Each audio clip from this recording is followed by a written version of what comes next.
ಸೊಗಸಾಗಿ ನಡೀತಾ ಇರ್ತಕ್ಕಂಥದ್ದು ಬಹುಶಃ ನಮ್ಗೆಲ್ಲರಿಗೂ ಕೂಡ ಅತ್ಯಂತ ಸಂತೋಷ ತಂದುಕೊಂಡಿದೆ. ಜೊತೆಯಲ್ಲಿ ಅವರ ಸುಪುತ್ರರು ಕರ್ನಾಟಕ ಕಂಡಂತ ಅಪರೂಪದ ರಾಜಕಾರಣಿ, ಬಹುಶಃ ರಾಜಕಾರಣವನ್ನ ತಲೆಯಿಂದ ಆಲೋಚನೆ ಮಾಡಿದೆ. ಬಹುಶಃ ಇಡೀ ದೇಶದಲ್ಲಿ ನಮ್ಮ ರಾಜ್ಯದಲ್ಲಿ ಏಕೈಕ ರಾಜಕಾರಣಿ ಹೃದಯದಿಂದ ಆಲೋಚನೆ ಮಾಡ್ತಕ್ಕಂಥ ವ್ಯಕ್ತಿ ಯಾರಾದ್ರೂ ಇದ್ರೆ ಅದು ನೀವು ಬೆಳೆಸಿರ್ತಕ್ಕಂಥ ನಮ್ಮ ರಾಜ್ಯದ ಕೇಂದ್ರದ ಸಚಿವರಾಗಿರ್ತಕ್ಕಂಥ ಸನ್ಮಾನ್ಯ ಕುಮಾರಣ್ಣವರು ಕೂಡ ಇವತ್ತು ಈ ಕಾರ್ಯಕ್ರಮಕ್ಕೆ ಒಂದು ವಿಶೇಷತೆಯನ್ನು ತಂದುಕೊಂಡಿದ್ದಾರೆ.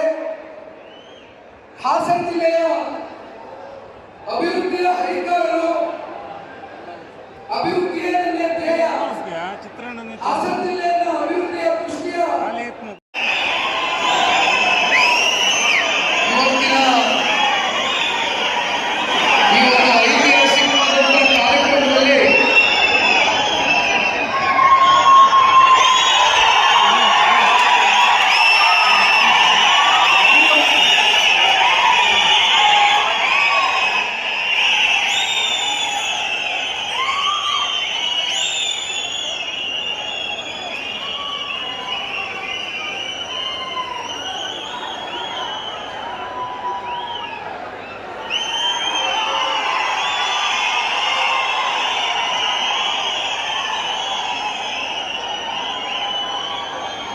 ಇವತ್ತಿನ ಈ ಒಂದು ಐತಿಹಾಸಿಕವಾದಂತಹ ಈ ಕಾರ್ಯಕ್ರಮದಲ್ಲಿ